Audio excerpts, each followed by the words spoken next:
السلام علیکم ورحمۃ اللہ وبرکاتہ. محترم سامعین، زه محمد عبدالله تاسو ته مخاطب یم. زمونږ یوټیوب چینل ټي ام سی نیوز باندې د مانځه مسایل وغیره وغیره تاسو په هغې کتلی شئ.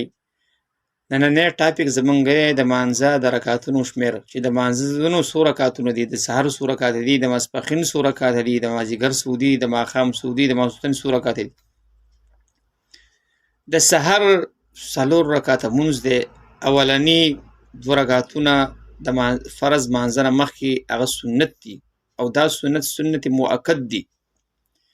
سنت مؤکد هغې ته وایي چې د هغې په پرېښودلو سره ګناه کېږي، او پیغمبر علیه السلام همیشه کړي وي. د سحر د اولني 2 سنتونه بعد بیا 2 رکعته مونځ فرض مونځ دی. د ماسپښینې ټوټل 10 رکعتونه دي.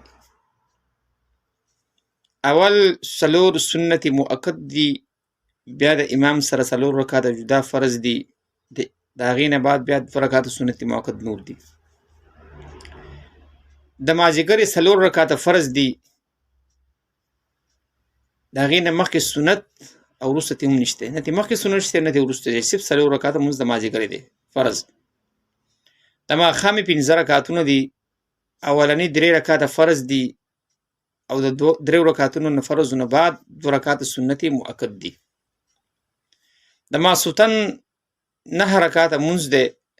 اولني 4 رکعته فرض دي، ورپسې 2 رکعته سنت مؤکد دي. د هغې نه بعد 3 رکعتونه وتر واجب دي.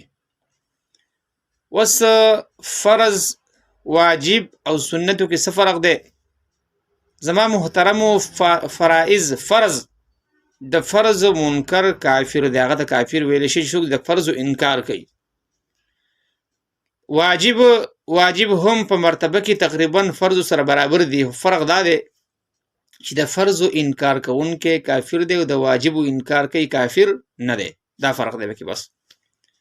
نمبر 3 سنت مؤکد. سنت مؤکد هغې مونځ ته ویلی شي چې هغه پیغمبر علیه السلام همیشه کړي وي. زما عزتمندو، سنت مؤکدې کله کله پرېښودې وي، انتهایی مجبوري انسان ته راشي پرېښودی شي، خو عام حالتو کې پیغمبر علیه السلام نه دی پرېښودی. په سنت او واجب او فرض کې دا فرق. ښه محترم ناظرینو، که اوس یو مونځ واجبي یا سنت وي، واجبي یا سنت وي یا نفل وي، د هغې ټول په ټولو رکعتونو به ډک وي. یو مونځ واجب وي یا سنت وي یا نفل وي، د هغې تمام رکعتونه به ډک وي. 3 رکعته فرض مونځ دی، نو اولني 2 به ډک وي، اخرۍ به تش وي. 4 رکعته فرض مونځ دی، اولني 2 به ډک وي، وروستني 2 به تش وي. ډک رکعت څه ته ویلی کېږي او تش رکعت څه ته ویلی کېږي؟ په کوم رکعت کې چې د سوره فاتحې نه وروستو سورت ویلی شي، دغه دې ته وایي ډک. او کوم رکعت کې چې صرف سوره فاتحه ویلی شي، بل څه ورسره نه شي ویلی، دې ته وایي تش. د ډک او د تش رکعت دغه فرق دی.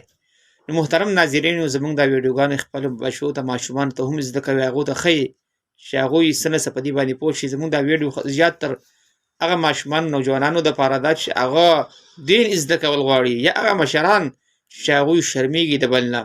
زموږ په دې چینل باندې دې راشي او خپل اصلاح دې وکړي، خپل لمونځ دې زده کړي، خپل عبادات دې زده کړي، د مانځه مسایل طریقه دې زده کړي. که زموږ دا ویډیو درته ښکلې راغلي، خوښه راغلي، زما محترمو ناظرینو، دا ویډیو زموږ چینل سبسکرایب کړئ او دا ویډیو مخکې شیر کړئ د ثواب په نیت باندې. السلام علیکم ورحمة الله وبرکاته.